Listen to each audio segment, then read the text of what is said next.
Hi, I'm Ken Kessler, and welcome to the Sounds of Christmas podcast. If you're new to this podcast, I want to start by saying thanks for joining us. If you're not new, welcome back. Either way, I'm glad you're here. Now, to avoid any confusion, I want to start off by saying there won't be any music played here. This is a place for conversation. I'll talk about Christmas music and some related topics, sometimes by myself and sometimes with guests. If you're looking for music, just go to soundsofchristmas.com and click on the tree or the player on the front page or on the Listen Now page. We play the best variety of Christmas music all year long. Well, except in October, when we play the best variety of Halloween music. Folk New Age guitarist Bob Sirois is with us for this episode of the Sounds of Christmas podcast. Hi, Bob. Hello, Ken. How are you today? So far, so good. And you? We're taking the right step forward. Things are good. And now, is that the right way that you like to be introduced as a folk New Age guitarist? Yeah, I mean that definitely works. Folk New Age, I guess that's sort of my defined, direction in terms of style and genre. But yeah, absolutely, that works great. I mean, as opposed to saying, that Christmas music is the only thing I do. It's not. I do other things as well. But as far as my style, yeah, absolutely, that works perfectly. Okay, because I know you got your start as a rock guitarist in a band called Under the Rose. But John Denver and his music sort of led you in a different direction, right? Yeah, that's what happened. I mean, if we kind of scroll back to the '80s, during my teenage years, yeah, rock, the rock '80s thing, the hard rock metal stuff was definitely big. I was into that, and that's what the band I was in did. And even in the '90s, the band I was in, we did. I wouldn't say it was heavy metal, but it was definitely more of a rock oriented thing. But about 1996 or so, I was kind of reintroduced to John Denver. I mean, I really hadn't heard his music since I had been a kid because my parents listened to it around the house all the time. And as I recall, the story is that my parents were looking for a new CD player and a new component system. I helped them pick it out, and they wanted some CDs. So one of the CDs that they ended up buying was John Denver's Greatest Hits. So of course I'm hearing that and I'm thinking, hey, there's some really cool tunes here. This guy was great. And so at that point, I just said, hey, I really need to get into this. I need to start learning how to play this kind of stuff. Turns out I had to take a huge step back to do that. It's a whole different way of playing. And I did. And then over a period of years, I redefined my entire direction, and that's what I became. And yeah, so kind of a game changer, I guess. For anybody listening who wasn't there, John Denver's Greatest Hits was probably one of I don't have the stats in front of me, but it was probably one of the biggest selling albums of the 70s. He was huge. He had tons of hits. He was on TV often, right, with his own specials. Yep. Guesting on other people's specials. He was everywhere and winning awards. I mean, he was huge in the 70s, and it's just, I mean, it's just amazing. You can't really talk about music from the 70s with not mentioning John Denver. No, not really. And I agree with you. I mean, he clearly became a superstar at the time. And in fact, I recall that they used to compare his rise to fame to, I guess, artists like Elvis and even the Beatles. I mean, to a degree, although you really can't compare too many people to the Beatles. But right. John Denver, he was the thing at the time. And his music, it was different, I mean, he came out, I think, at the right time with that right music. I think if you had an artist come along today with his talent doing the same kind of thing, I don't think it would stick. I just think that time period coming out of the folk movement in the late 60s, coming into the 70s, you had all these great folk players going on like James Taylor and Jim Croce, and then you had Simon and Garfunkel going on, and you had some really cool eclectic types of styles and genres that were acceptable at the time. And John Denver I think he just sort of came right into that period. It worked for him, and he just became huge. And you mentioned stats. His Greatest Hits album, I believe, if memory serves, because I'm published by the same publisher as John Denver, with Cherry Lane Music's RCA. So I kind of have information on that stuff I've gathered over the years. And basically, his Greatest Hits album, I believe, was a bigger seller than any Elvis album that had ever been released. Wow. So, yeah, and this was back in the 70s. I'm sure by today's standards, I have no idea what those numbers are, but they're huge. Right. Well, and another thing about John Denver was that, I mean, I never got to meet him. No, I didn't either, no. Appearances are that he was he was a good guy. He Mm. wasn't plagued by scandals. He wasn't he didn't seem to be egotistical or anything by his No, really sudden success and fame. He did a no. live album in the Albert Hall in England, Right. and Okay. I think I know the one you're talking about. and Hmm. you can hear, you can just tell in his voice at one point he is just awestruck, but that he's there. And Yeah. he Yeah. says something like that. Wow, I can't Yeah. believe I'm here doing this, and that all of you guys Yeah. showed up. Yeah. It's So he cool. was, yeah, it was he was just a really good guy. He was, and that's the thing. I think he appreciated what he had and what he, did, and he knew even with talent, and you can have a lot of talent and but still not get there. There's so many different the planets have to align themselves the right way. I mean, you have to have some luck on your side. You got to meet the right people at the right time. There's so many dynamics and so many different variables. And so yeah, he I think he appreciated it. I think I one thing he used to say is he used to say that this gift I have doesn't come from me, is how he put it. It comes from, he wouldn't say God per se, but he would definitely suggest a divine influence of some sort there, that it's not his gift, it was given to him. And which I always appreciated that, because I thought, in a world where not everybody but a lot of artists do tend to become a little bit egocentric over time, he didn't go there, and he never did, even at the height of his success.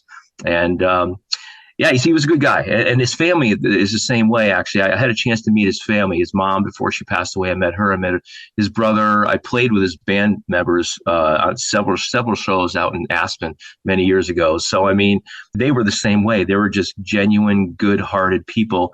Loved to play, great at what they did, phenomenal musicians. But there was never this feeling of, for me anyway, because coming into that, it was like, oh my God, I'm playing with these guys that are obviously, I mean, let's face reality, some of the best of the best. And but I never had this feeling like I was less, or feeling as though I was being looked at as though, okay, well, who's this newcomer? They just welcomed me in. It was great. It was like we had played together for 10 years. It was pretty cool. So the whole package was like that, I believe. Yeah, and I promise this whole thing isn't going to be about John Denver, but No, not at all. he also, while he became hugely famous and Uh-huh. successful, he Yeah. didn't take himself too seriously. He Mm. did that special and the album with the Muppets, the Christmas one, Yes. Yeah. Yeah. Yeah, I and it remember that. looked like he was having a great time, Mm. and it's still so popular. It is. It is crazy enough. And the funny thing is, I mean, in addition to doing what I do, with the records that I release, and everything that's involved with that, I mean, I also teach music in the school system as well. I've gotten involved with that in recent years. And a lot of kids, I mean, even young kids, we're talking kids that are fourth grade, third grade sometimes, they're aware of his existence. They know of his songs. I mean, if I start singing Country Roads, like, oh, I love that song. Mom and dad are listening to that. They know the Muppets programs and the albums because their parents have it. So they're being introduced to these things by their parents because that stuff is still there. It's really an awesome thing when you think about it, because I don't think there are too many artists that have that kind of staying power. In his case, he just had something that just people could attach themselves to. It was meaningful, and I think it took people away from the everyday, and it brought you to a place that was peaceful. You kind of the implications of nature, and just the Rocky Mountains where he loved, to live, and all of that kind of got factored in. And I think people loved it, and then they still do. So it's pretty awesome. It really is, and this Mm, was not a phenomenon that was just exclusive to the United States, mm, or that it remained here in the U.S. A few weeks ago, I was talking to Grant Malloy Smith, who has a new Christmas album out, and oh, he was touring, and I can't remember the country. I think it was in Europe, mm-hmm, and it was somewhere that English was not the primary language there, sure. and the promoter or the venue asked Mm-hmm, him if he knew any John Denver songs because it was so okay. popular. Yeah. And it wasn't really he didn't play a lot of cover songs, but he agreed to, and he closed the show out. I think it was with Country Road, and Yeah. every person in this packed auditorium was on their feet singing along to the point that he had to play it again because they wouldn't stop. Yeah, that is really what it is. It's strange. I mean, we can't say that about every one of his songs, but that song in and of itself, he probably didn't even couldn't have realized at the time when it became as famous as it did in, I don't know, 1973 or so. I forget what it was, but how powerful that song was going to be. And today, as I mentioned, I'll sort of retract back to the whole school thing. I've been singing that song in concerts for the kids. We do concerts for the kids at school in Christmas time and also springtime. And for the spring concerts, more often than not, I mean, I'll include that song almost every single year because the kids love it so much. Everybody loves it. They always do a great job with it. Everybody knows it. So no matter where you go, no matter where I go, that song is just known. It's just an automatic. You don't even have to wonder, hey, are the kids going to latch onto this? Because they're going to know it. And half the time, they don't even need the lyrical content in front of them. They just kind of start singing. So it's pretty awesome. And then when that happens, I kind of think to myself, wherever he is now, I wonder if he can see this kind of stuff. And I wonder to myself, gosh, it'd be nice if he knew just how much his music is actually transitions itself into the future. It's incredible, in my opinion. Yeah, it really is. And I'm going to try and get off the John Denver track right now because I know it's going to come back up in a little bit. But but I want to get back to talking about you and your journey. And I know John Denver and his music were part of that. But you left this rock band and you went solo and you signed a 4-album deal with Sony. How did that happen? Actually, the 4-album deal wasn't with Sony directly. It's always hard to describe, and the real reason is because there are so many fingers in the pot. Every company is co-owned by this company, mergers here left and right. You got subdivisions of this, that, and everything else. It's very corporate. But what happened was this. So I actually officially left the band in 2003. So it was really several years after I started kind of getting into the whole John Denver thing, the folk thing, classical music, and going down that separate path. And that actually got infused into the band a little bit too toward the end, which was interesting. But I left the band in 2003, really not because there was a problem in the band, really just because we were getting older. We had families, starting to have kids, we're all married. And honestly, doing the whole gig thing on the weekend was getting to be too much. I was tired. They were tired. And we're all good friends. And so I left. And basically, what I decided to do, I thought, well, I've got my solo thing going on here. I put out my first Christmas record, and I really want to focus on that. So what happened was about 2 years, I guess, before I left the band, Under the Rose was the band that I was in. We had signed a publishing deal with Cherry Lane Music. Now, Cherry Lane Music is John Denver's publisher and a whole bunch of other people that are fairly famous as well. So we signed this publishing deal and finally get off the ground. And attached to that, it was a company called Attack Music Group. So they were like a record company, an independent record label.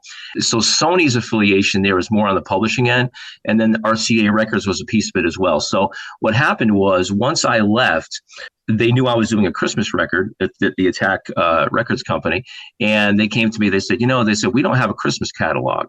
And they said, we have everything else, but we don't have a Christmas catalog. They said, would you be interested in creating over time a catalog of Christmas music that we can utilize for publishing purposes or release whatever we need it for in terms of media content? And I said, that sounds interesting. I said, I love Christmas music. I said, I'm a huge fan of Christmas.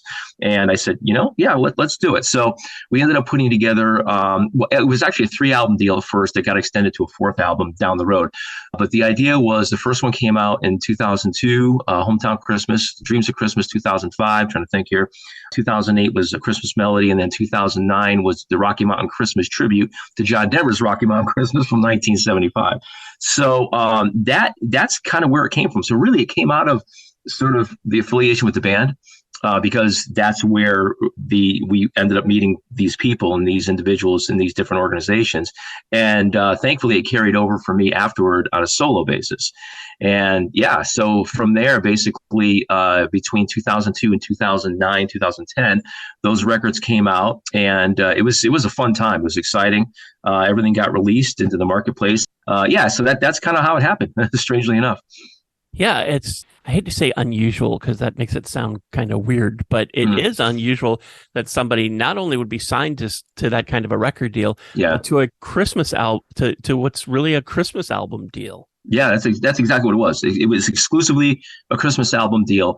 The cool thing was I was still able to interject my own original material. So, they didn't mind me putting two or three or whatever songs on there that were originals, as long as we had enough of the staples, the traditional Christmas classics, things like that. They kind of gave me a lot of freedom actually to do what I wanted to do as long as it fit within a certain parameters. And so I did, and it was a lot of fun, and they were great to work with when I was going through the process of recording.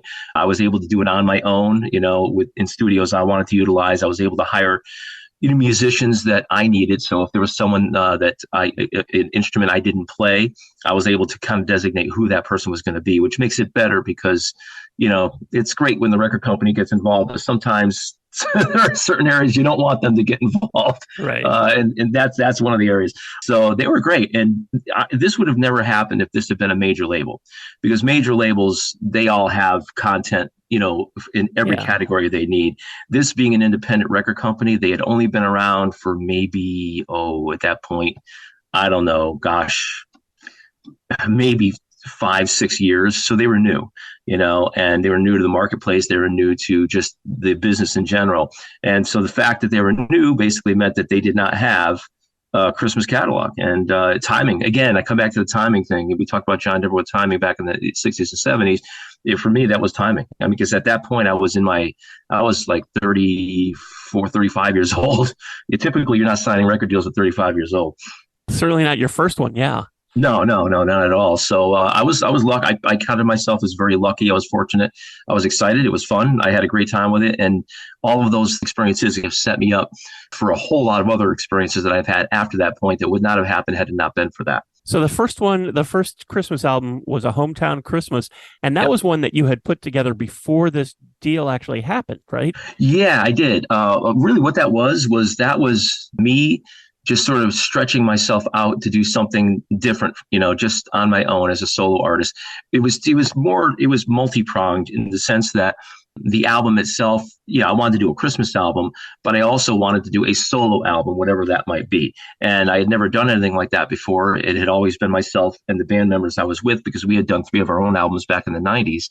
And so I thought, this would be an interesting endeavor to try to do this on my own, and yeah, see how it comes out, and then really try to accomplish something new that I've never done before. So that was really I guess, the initial inspiration. And then the Christmas piece of I decided I think it was Christmas time, 2001 is when I made that choice. And I remember just jumping behind the guitar and starting to grab some of my favorite Christmas classics and starting to create guitar versions of them during that time. And then I said, I'm doing this. And that was it. And then I released it a year later, Christmas 2002. And then it was really the next year after that when Attack Records came to me once they got wind of this whole thing and said, "Hey, let's do a Christmas album deal if you're interested." Yeah, so it's it's interesting to think back. When you ask the question, that's when I start remembering some of this stuff. Well, and then a couple years later came Dreams of Christmas, Mhm. and that was followed up a year later by a DVD of Yeah, Dreams of Christmas. Was yeah. that your idea or the record label's idea?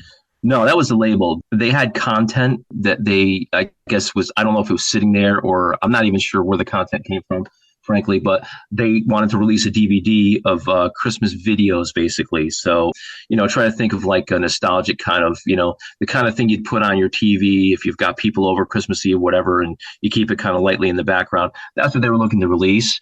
And that's when they asked me, they said, we'd like to put some of your music on there from your first two records, which is Hometown Christmas and Dreams of Christmas.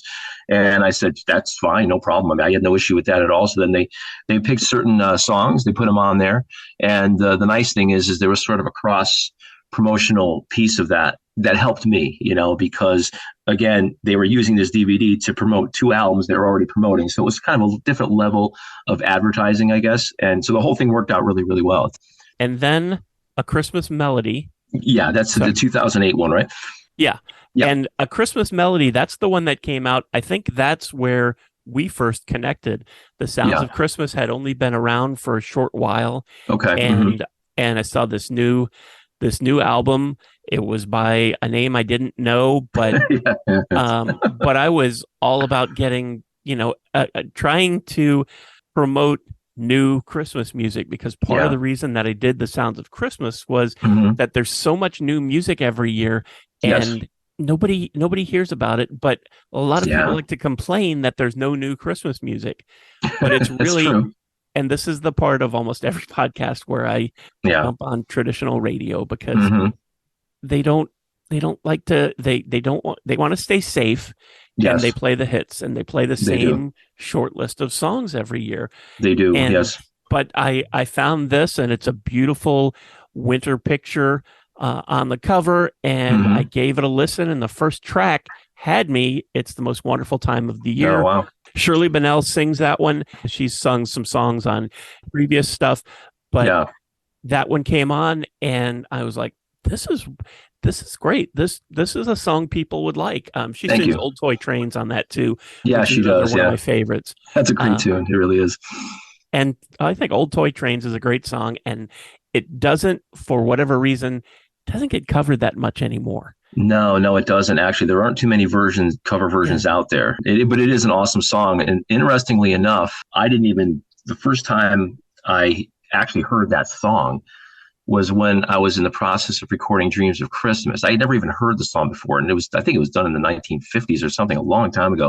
I don't know if it was Roger Miller or I forget who it was, but during the tracking of Dreams of Christmas, the guy that owned the studio that I used at the time that I worked with, he was also a very close friend because he recorded the records for Under the Rose prior. So I had worked with him quite a bit over the years. And, so his studio was basically, in his house. I mean, I don't want to say it's in his house, but it's attached to his house. And so we'd go there. Of course, his kids would come running in and out every once in a while. And, the family kind of thing is going on. And so one day his kids come running in. They were young at the time and they wanted to hear this song called Old Toy Trains. So we stopped for a minute. We are kind of taking a break and he puts this song on and he looks at me, he says, oh, he said, you should do this song. He said, this is a great song. And I thought, gosh, I've never heard this song. So I heard it. I listened to it. I said, this is really a really nice song. And I couldn't believe I had never heard it before. So that record, Dreams of Christmas, was already pretty much done. I really couldn't add any tracks to it. So then I made the choice after that point to add it to A Christmas Melody. And to me, you know, the original version uses the word boy, only boy, boy, boy, boy, boy, boy, all the way through. And I thought, you know what? I want to have a woman sing it, first of all, which would be different because I really hadn't heard any versions with a female singer. And I said, I also want to change it up so that you have, boy, and you also have girl. That way it covers all the bases. So, and that's one of the songs I think that has probably been paid the closest attention to over the years from that record, just because it resonates for everybody. Old Toy Trains, first by Roger Miller, 1966, 67, Oh, something was it like that. 60s? Okay. And Glenn Campbell did it the next year. Oh, he did. Interesting. And Okay. then it really, I mean, the Statler brothers did it years later. Toby Keith did it about 20 years ago. Okay. And I think Nick Lowe did it like 10 years ago. Nick Lowe. Wow. That's interesting. Yeah. Okay. But otherwise it's, and those aren't the only versions, but there just aren't a lot. And I don't know if it's, I think I just think it's a really neat, wonderful song. It is. It is. And it's so that one, between that and the first track, that really won me over, and I had to reach out to you. Well, I'm happy to hear that. That's good to know. I'm happy it worked out that way. Yeah, I remember reaching out to you, and I hadn't heard of you before, but I found this album and I really liked what I heard, and I got you to record some things and do an interview, and you sent I remember that. Yes. I didn't even realize that you had 2 previous Christmas albums. You sent those to me, so I got all your music on the station, which was really terrific. And then you turned around and you did the tribute for John Denver. Yeah. The Rocky Mountain Christmas.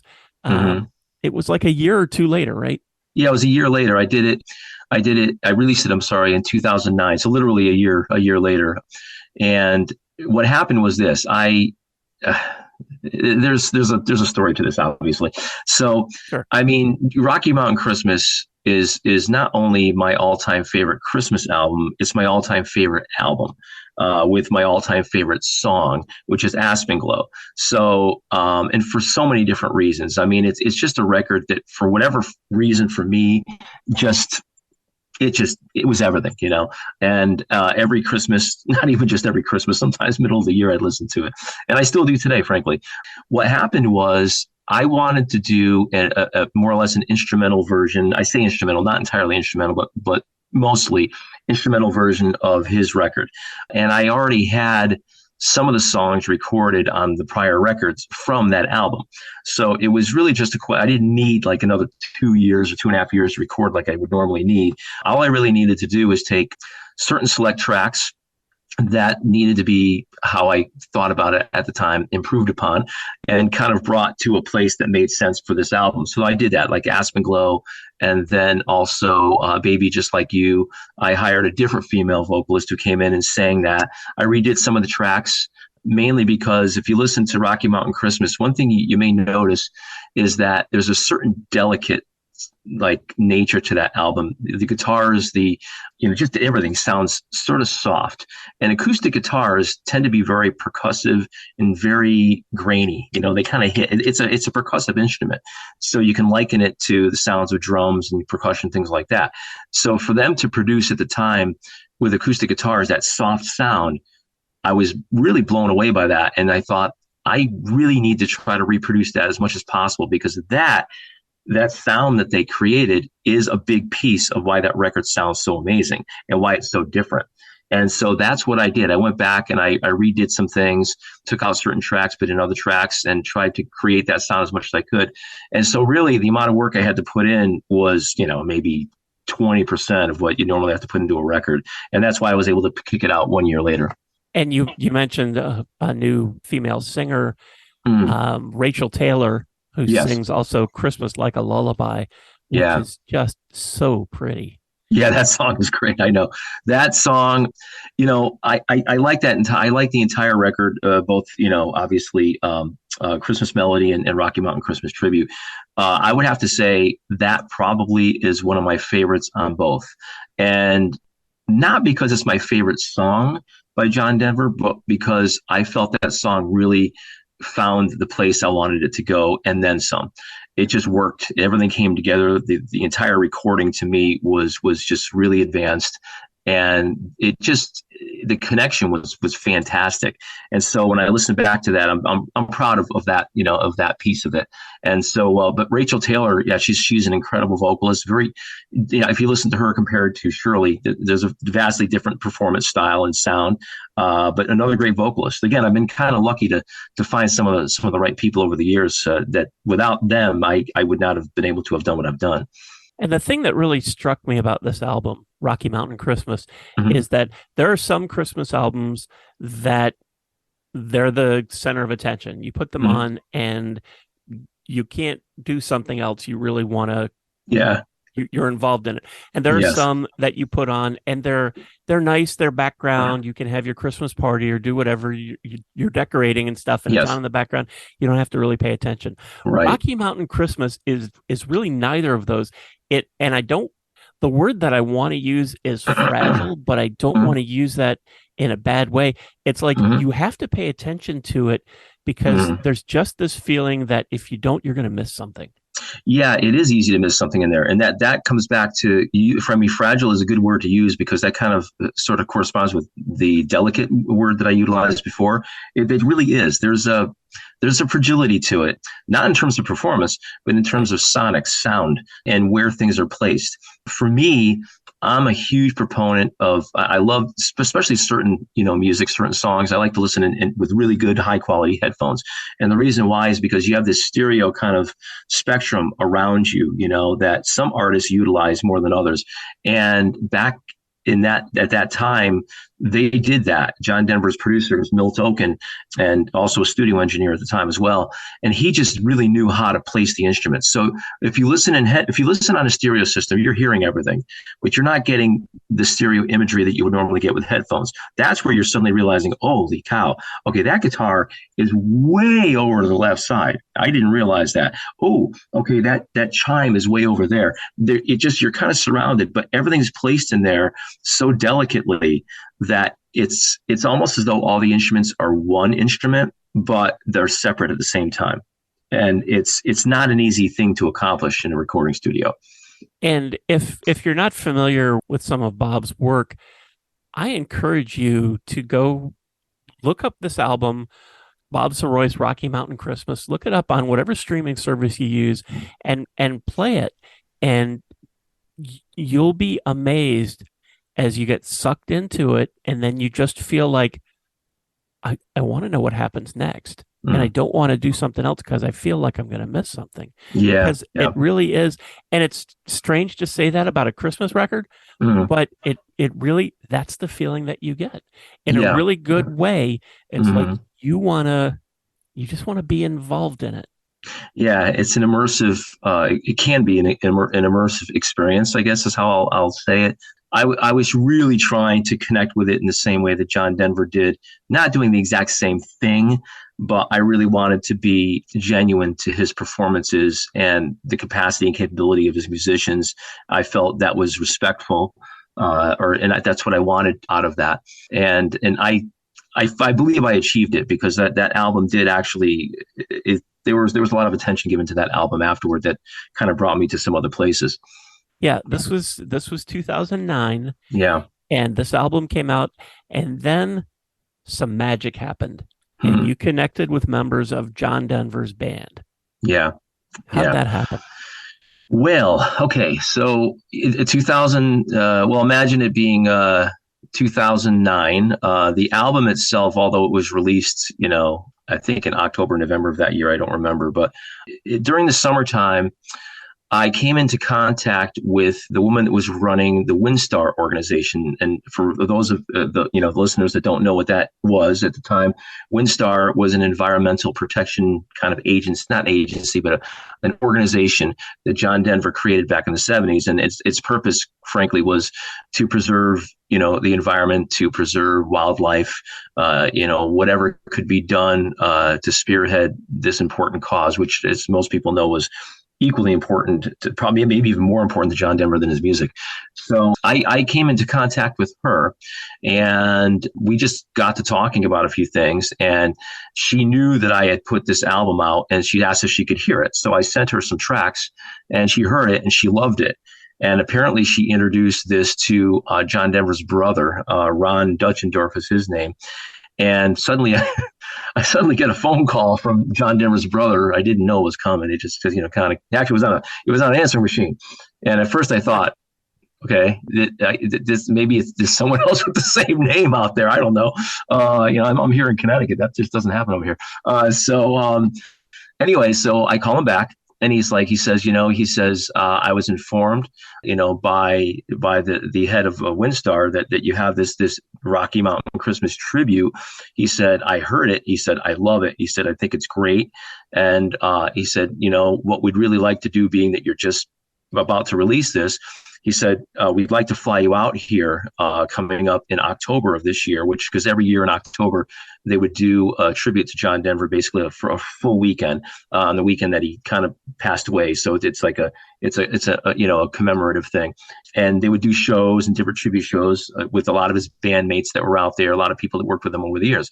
So basically they asked me to come out. They flew me out and bring some albums with you. We're going to promote it for you. We'd like you to play, with some of his band members, maybe do some tribute shows, things like that. And that's what happened. And I thought to myself, yeah, I mean, I'm not going to say no to that. And so I did it. And that became actually the next 2 years after that as well. So 2009, 10, and 11, the thing just kept on building. And every year it became bigger and bigger. And I was out there every year, and I was able to play with John Denver's band. And it was probably one of the most prominent experiences that I've had in music in general. It was just awesome. Plus, to do it in Aspen of all places. That place, Yeah, if you've never been there before, I don't know if you've been there before, but it's a magical place. it So is. yeah, it was And cool. It was cool. and it's a place that John Denver really loved. Yeah, he did. He really did. And the first time I visited there was actually '98, but first time I saw it, I understood why right away. I thought, okay, yeah, I can see why you love it. I mean, not to mention the fact, the views, obviously, the beauty of the environment, the beauty of the mountains, everything that's around you. But you're also secluded. You're in this valley and you're away from everything. So if you leave Aspen, if you say to yourself, okay, I'm not going to go to the grocery store in Aspen, I'm going to go and whatever the next town is, you're driving quite a ways to get to that next town. And so it's an awesome place. So that John Denver loved it. I love it. And the irony is every year, I don't think it's quite as popular today as it was back then. But back then, I can tell you that, I mean, literally thousands of people would fly out there every year for this long John Denver weekend, and there were all these different events going on. And I was able to be a part of a lot of that stuff. And I met a lot of people. I met a lot of people a lot of other musicians and people that I am still in contact with today. Some musicians that he played with that I still work with today. In fact, there's a couple of his bandmates that are on the new album that I just did. So, the whole thing snowballed into something great. And now fast forward to this year, and so we're 10 or so years later, and there's a new Christmas album. Yeah. Twilight, The Magic of Christmas. And one of the things I noticed right off the bat on this one is that, unlike your previous ones, you actually sing on some of these tracks. Yeah, that's yeah, I do. I mean, there are a number of differentials on this record compared with the other ones, but it might be worth kind of just backtracking a little bit to even state why this album came out now when it's happening, or at this time. It's because it's not like if I go back 4 or 5 years ago, I don't think I had planned on doing another Christmas record at all. But when COVID hit back in 2020, and a lot of us ended up obviously being home from work or working from home, or hopefully still employed if you're okay. I was still employed, but as a teacher, we were home from basically middle of March all the way through the end of the school year. And what ended up happening was, during this time, I ended up getting a phone call from the CEO at Attack Records, which is now Attack Media Group. They're a different name now, but he called me up and he said, I'm just wondering. He said, what are you doing right now? Are you recording anything? Are you working? I said, actually, no. I said, I haven't done a recording or created a recording since 2009. I mean, I have, but not for the purpose of releasing anything. It's really just been me doing things on the side for fun, or if I have a project, or maybe, if ESPN needs some music, I can provide that, but not for commercial release. So anyway, he said, I'm asking because, he said, we've had to shelve everything we're going to release because of COVID. He said, everything's on the shelf. We can't release anything. Groups can't tour. Nothing's happening. He said, we're even losing movie contracts. And I said, whoa. I said, that's not good. He said, however, that opens up an opportunity. He said, we can jump into the Christmas market, he said, right now, because that's a market that is going to thrive as a result of the whole COVID thing coming up, in the next few years. And he said, would you be interested in recording another album for us and sign another deal? And I said, I'm interested. I said, but I need to give some thought into, what I want to do, because I don't want it to be the same thing I've already done. I really need to, stretch myself out into different places I haven't been yet. Not to mention the fact I'm not the same musician now that I was back in 2008 or 9. You definitely, you learn, sure, and you grow and you evolve. So anyway, he agreed to that. And he said, tell you what, he said, why don't you put together a list of songs that you think you might want to do, send them my way, and we'll talk about it. So I did. So I sent him a whole bunch of songs. It wasn't 18 songs at that point. It was probably 12, because I didn't really have a plan in terms of how many. And he looked at them, and then we talked, and he asked me why I wanted to do certain songs over others. And I told him, I explained it. And thankfully, they agreed to everything that I had suggested. But me doing the vocals, to come back to that wasn't actually planned when I jumped into recording the record. My original intent was to have certain songs that were going to be vocal orientation, and a bunch of others that were going to be instrumental. But as I entered the process, I started taking it one song at a time, recording tracks here and there. And I would come across a song that, that needed a vocalist. And if I felt I was suitable for it, depending upon what the song was going to sound like, I'd give it a try. What really clinched it was when I recorded the Snow Miser, Heat Miser song. That one has a really, it has a comical vibe to it. It's a fun tune, and I've always loved that, The Year Without a Santa Claus in the song. So I said, I'm going to do a version of that song. So I did. So once I finally ended up getting most of the tracks down and the song was kind of working, I thought, I could hire my friend who's also on this record, as a vocalist, or I can try to do it myself. So I said, you know what? I sing this in school all the time with the kids. They love it. I said, I know how to do the song. I said, I'm going to try it out. So I did. So I recorded the track and I thought, it works. So I like that. I said, it works really well. For my vocal style and from the timbre of my voice, that kind of song just works. And so that kind of brought me to a place where I think I gained the confidence of realizing that I could.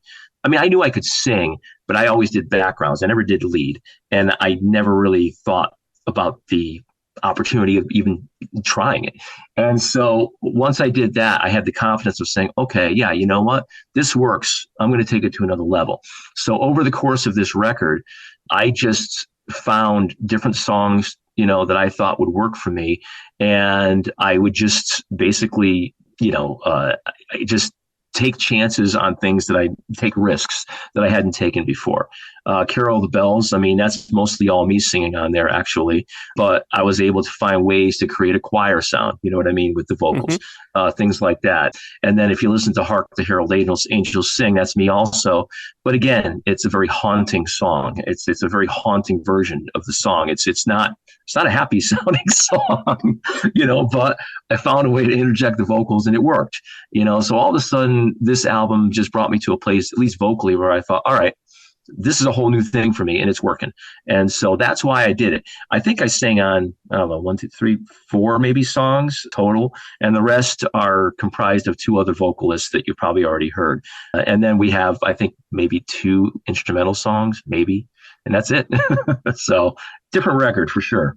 Well, it is. And because I've been connected to you for a while, it's also, as I look on your website for anybody, by the way, is bobsiroismusic.com. And I'll put that link in the show notes for this episode so you can click over and check it out. But in the credits for this, I noticed another name that I had noticed on an earlier album, your daughter Madison. Yes, yeah. That you had done a song for her on your second or third album. Yeah. Yes, it was the third one, A Christmas Melody, yes. And now she's singing backing vocals for you. Yeah. So yeah, that's that was another goal of mine on this record, was to get both of my daughters involved in one way or the other. And Madison's my oldest daughter. She does like to sing, and she's old enough now. I mean, she's 17 now, but at the time when she recorded the part, she was, maybe 16 years old. And but I knew that I felt that, blending her with me, especially on certain backing vocals. Carol of the Bells is one of them. And then you've got, the night before Christmas, which you've got that kind of a chorusy kind of thing going on in a song at the end where you have a whole bunch of vocalists together. I felt that the blend between her and I would at least, I didn't want it to be all me, and so I brought her into it. She agreed to do it. She liked doing it. She enjoyed it, which was fun. And then she played a keyboard part in Emmanuel, God With Us. And my other daughter did that as well. So I just wanted to bring them into it, give them the experience so they could see what it's like to record on a record in a studio, and just to kind of see the process a little bit and maybe understand it. And that was really it. So yeah, it was kind of cool. I know they're both young, but did they have musical interests? Well, you going to try and discourage them from that? Yeah, no, actually, I don't. No, I actually don't discourage them from any of these things, mainly because, for me, I majored in marketing, actually, when I was in college. I didn't major in entertainment or music or anything. And so, but I've always done it on the side. And because I had always done it on the side, it eventually became the real deal for me, in my 30s, which I didn't expect, but it did. So you never know how things are going to transpire. My thought process is very simple. If you want to go into entertainment, great. Just have a backup plan, have something else going on, because you're going to need that to support your music career. But no, actually, to answer your question, neither one of them are really involved. They love music. Okay. I mean, they love music. Madison played a little bit of guitar several years ago, but not too much. And then our youngest daughter, Jordan, she played, well, a little bit of guitar along, and then she actually asked me recently to teach her again. She wants to learn guitar again. So it's funny because obviously they're not into the same kind of music I am. You get one loves 21 Pilots, the other one loves My Chemical Romance. So now I'm into those guys too because my daughter's, I'm going to these concerts and it's like, hey, check this out. These guys are pretty cool. Kind of makes me feel like I'm a little bit younger again, which is great.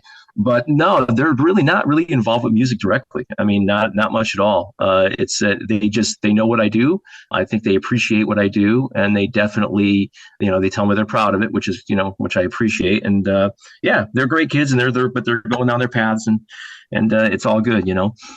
It must be really cool to have this new Christmas album out and that your kids are part of it.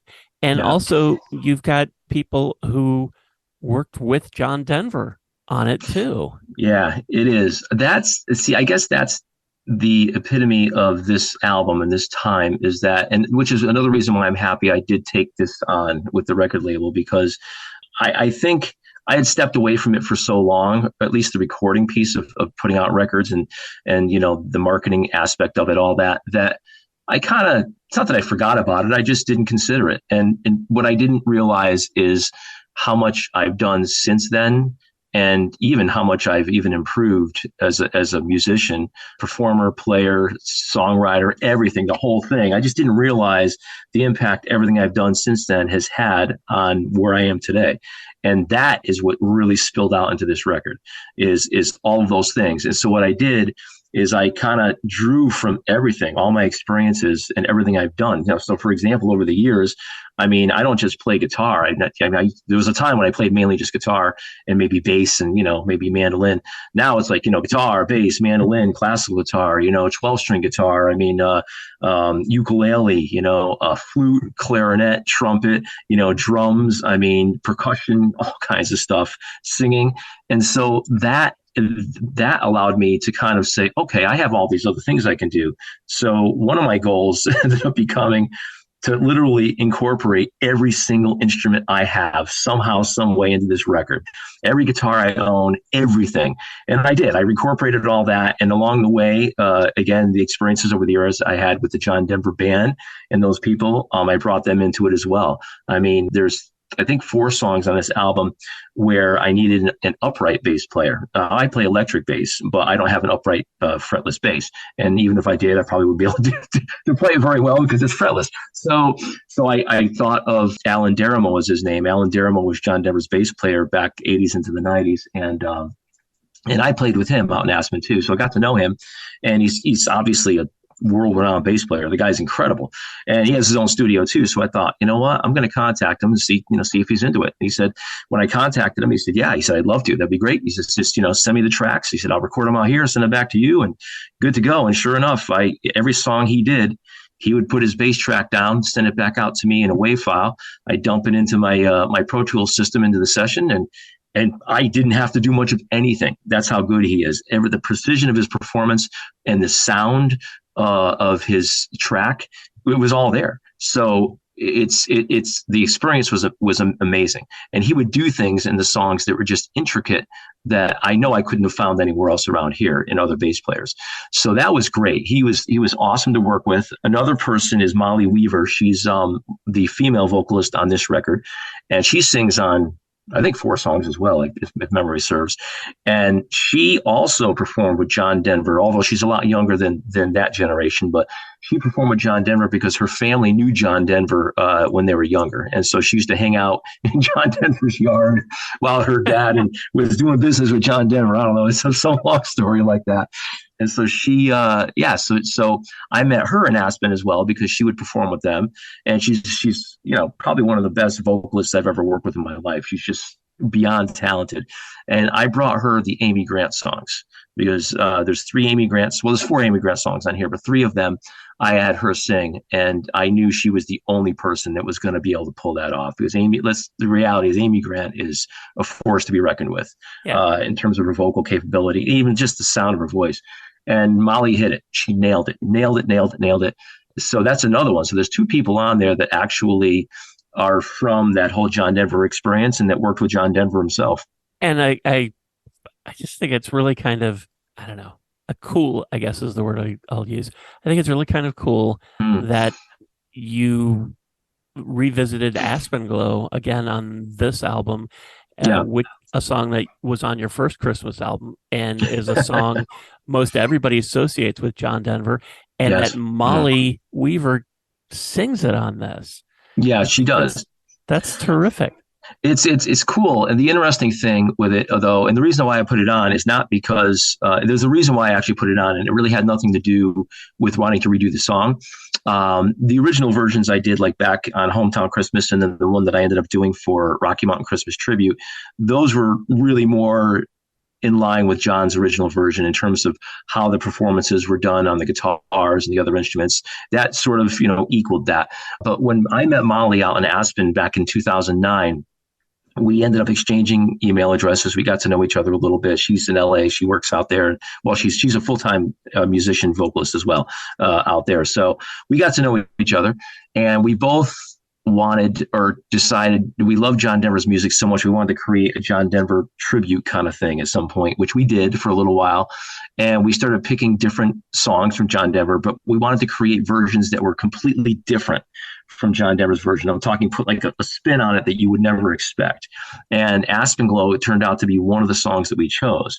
So if you listen to that one, you'll notice that the guitar part is definitely performed differently.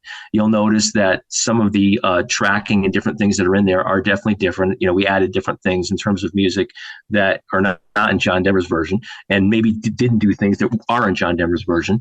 And then even the vocals that she did, I mean, you'll notice her approach to it is not exactly like John Denver's. Certain melody lines are, others are not. And then she added in backing vocals that don't exist on John Denver. So it's its own version of this song. And that's why I put it on here. I felt that it was worthy of being released and being heard. And one of the things that I really like about this new album is that, I mean, there's 18 tracks on it. Yeah. And it really captures, I don't know another way to say it. It really captures Christmas. You've got fun songs on here. You have the Snow Miser, Heat Miser song. You've got White Christmas. You have more sacred songs, Breath of Heaven, Coventry Carol, Right. Hark the Herald Angels Sing. There's the cover of Aspen Glow. There's Grown Up Christmas List. It just, it really covers, it just feels to me like it really covers Christmas. It's interesting you say that, because it's true, actually, and that was a goal. That was a definitive goal of mine. Is what I did not want, and this is not to say that my other albums were like that, but my earlier albums, my first couple albums for sure, those two records definitely had a style that was pretty dominant across the board. It wasn't. There was not a lot of diversity. Not that there has to be, but there wasn't.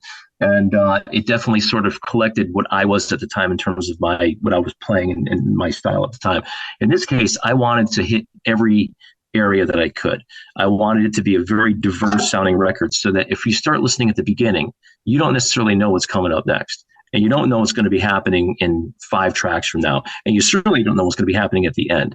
And so one of the things that I did is I made sure that my approach to each song was for the song and not for the purpose of the record. I don't know if that makes sense or not, but that was my mindset. And I wanted to also have songs that would sound more modern, and also that would have more of that 1940s, 1950s Bing Crosby thing going on, that kind of, brings you back there. And that's why even one of the catchphrases, I guess, for this new album release with the label is, it says a little bit of old, a little bit of new, the new RCA or Cherry Lane Music album released, that kind of thing. And it says it's a journey from 1950s to present day, which is really, I think, what it is. And that's what I was trying to capture. So the fact that you say that, because obviously you and I haven't talked about that yet, the fact that you say that, well, that tells me, I guess, hopefully I got there. Yeah, definitely. It starts with Melikaliki Maka and ends with Hark the Herald Angels Sing, and really there's just about everything you can imagine in between. Yeah. And it, like I said, it's 18 songs. And and Bob, I have to ask you, it's Please. 18 songs on this one. This is your 5th Christmas album. Yeah. And I feel a little silly for even saying this, but is there more Christmas music maybe in the pipeline? That's a good question. So In 2009, I said no. And I think I stuck to my no until 2020 when Attack Records called me. And then as I got into this record, it became obviously a big yes. And I started to become just really immersed in it. And I was excited about it just because I could see that this thing was going to go to a place I had never been before. And so suddenly I had this whole, I feel like I've elevated things to a level I've never been with this record. And so my point is that I'm not going to say no to that. Will there be a new Christmas album over the next 2 years? More than likely not. But I have plans to do some other recordings at some point of some Christmas music, maybe not necessarily for the purpose of a full-length record like this, but I do have things in my mind. But I am going to be doing an all-original record. Probably I may start next year. It's going to be pretty much all instrumental, going through the whole record, and it's going to be if everything goes as planned, it'll be something that's sort of attached to seasons and nature and, sort of the cyclical years it runs through. And so that'll be something that comes first. But I don't want to say no because I said no before and I came back and did this. And I probably will end up doing something again. Probably. I had mentioned your website before, bobsiroismusic.com, and Sirois is Sirois. Is that the best place for people to kind of keep up with what you're doing? Yeah, it really is. And the reason being is that it's attached to everything out there. I mean, so like, for example, if you want to get to, I'm on the site right now, I'm just kind of looking at it so I can remember what's on there. I mean, all of the different digital music platforms are reachable from there. So, there's going to be some YouTube videos coming out pretty soon because the label's doing 3 videos, 2 of which have already been released. They did a video for Melakaliki Maka, which was released a little over a week ago. Then the Christmas song was released yesterday on video. And then I believe Carol the Bells is going to be the next one they're going to release in a week, maybe a week and a half. So the videos are going on the website. Obviously this podcast will probably make it there at some point. Everything is accessible from there. So yes, to answer your question, I would say that's probably the place to go. Okay. As I've mentioned before, I'll put a link to that in the show notes below and Great. a link to Thank your you. YouTube channel so people can check that out. And what I always tell people with YouTube is that when you get there to the artist page, subscribe. And that way YouTube will let you know when these next videos are up. Yeah, it is. Going back and checking, you'll get a notification. And it's not like Bob is putting out a million videos every day so that it will be annoying to you. Right. It'll be so, but you'll want to see the next one. So do that, and then you don't have to try and remember what day it's coming out or keep going back to it. So I have to ask you a question though, Ken, if that's okay. Yeah. So because you kind of mentioned to me earlier some of the songs that some of your favorites on some of the prior albums, and especially Christmas Melody, what sort of attracted you to that record.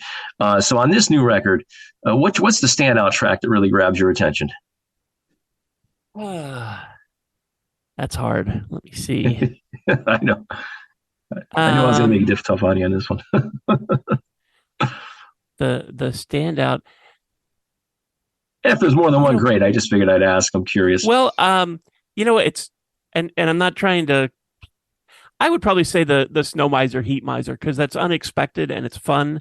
Yeah, I know. So that would probably be that for me. But there's so much. It's hard for me to be completely objective about it because I've known you for so long. Yeah, and I know a lot of what went into this because when I saw this, I thought Aspen Glow again, and then I saw that Molly Weaver sings it, and I thought, okay, that's really kind of neat that it's it's a full circle sort of record, and then I saw that your kids are on it too. Yeah, so that was it's it's hard to just look at it and go, well, this is the standout. Yeah, but when I my initial thing when I was first listening to it, and I saw that the Snow Miser, Heat Miser song was on there, and that's so different from anything that you've done before. It is, that's for sure. That I thought, it would be the only thing that could have competed with that was if you recorded "You're a Mean One, Mr. Grinch." Yeah, that's another one. I've actually considered that one, although that one scares me a little bit. So because there's that's not just, hey, let's play the song and let with a bunch of chords and let's get the vocal on there. That's gotta, you gotta capture all the other melodies going on there, and you Yeah. really need to do it in a way that makes sense. Otherwise, that's a song you can really crush if you're not careful. But I've considered it. In fact, funny, the eighth grade class at my school where I teach, they one of the girls in that class asked me, oh gosh, I think a month ago, because we have a Christmas concert next week with them. And she goes, Mr. Sirois, can we do the Grinch this year? And I said, ooh, geez. I said, okay. I said, let me go home, and her name is Natalia. I said, let me go home and check that out. I'm going to take a look at it again. I'll let you know. So I actually ultimately came back in and said, I don't think it's going to work. And I told her the reason why is that it's just me playing guitar and you guys are singing, but I can't capture all of these other melodies that are so important in that song that if you don't hear them, you lose the song. And she understood, and I kind of explained it to her, showed it to her. So that's what I mean. That's a pretty wild tune. People think it's a simple song. It is not simple at all. That's the magic of a song like that it Yeah. sounds like a simple song, but it's not. Yeah, it's awesome. It's really what they did at the time is quite outstanding. But getting back to Twilight, when I saw Snow Miser, Heat Miser on there, Mm. I was really surprised, and I had to skip ahead to hear that. Yeah. Yeah, I think right. I think I had listened to, I had just started listening, and I had Mhm. listened to Melakaliki Maka, and Yeah. I was probably halfway through the Christmas song, and Hmm. I'm scanning down while I'm listening, and I saw, wait a minute, Snow Miser, Heat Miser. Yeah. Let Yep. me skip down. I need to hear that. Yeah, I had a feeling most people would probably, and I've heard that from other people already as well, where they say, "Wow, that's I hadn't heard that song." I mean, they've heard it, but I haven't heard a new version of it really for the most part ever. And Yeah, but that's why I did it, because I love the song that much and the program. I still watch that program every year. I mean, how can you not? right. Those are classics, and that was a fun song to do, And I'm happy that I did it, and I'm also happy that I sang on it as well, just because that, as I mentioned earlier, that brought me to a place where I did a lot of other vocals on this record that I really didn't think I could achieve, and I did. So that was a nice thing. I didn't just accomplish a record. What I did here is I advanced myself as a musician into places I'd never been, and I'm happy that I did it because it opens up a lot of other opportunities, like anything in life. I was very happy to come across this and see that there was a new release. And I'll keep my fingers crossed, even though this is your fifth Christmas album and there's Yeah, been I so know. much done already. But I'll Five is a keep my lot. fingers crossed for maybe some more Christmas music in a couple of years. It'll something will come down the pike at some time. I'm sure. Just don't know exactly when. It's also worth mentioning though, that the first track, Melakaliki Maka, that actually just got picked up for a movie that's going to be released next year. This movie is called The Sacrifice Game, so it's an insertion. The record company's in the process of licensing it now, and so that's going to be in a movie that comes out sometime in 2023. Nice. Yeah, yeah. So Very good thing. cool. Well, Bob, it's been so much fun catching up and talking about lots of Christmas music with Yeah. you. Thank you. Thanks so much for being part of this today. No, I appreciate it very much, Ken, and I appreciate all the time. It's been great, and have a great holiday season with your family. I hope it's a wonderful one. I hope you have a great new year and enjoy the time. Thanks. I hope you do too. And thank you so much for listening and for continuing to support the Sounds of Christmas station and podcast. Anytime you're ready for Christmas music, we're ready for you. Just go to soundsofchristmas.com and click on the tree or the player on the front page or on the Listen Now page. You can also grab our app in the Google Play Store and take the music with you wherever you go. And as far as this podcast goes, we're now on lots of podcasting sites. So if you didn't find us on your favorite today, just search for the Sounds of Christmas next time you go there, and I'm pretty sure you'll see our tree. Then you can subscribe and you'll never miss another episode. If you have comments or suggestions on this episode, previous episodes, or the Sounds of Christmas station, feel free to reach out to me on social media or through the website. Thanks again, and may you always believe in Santa Claus.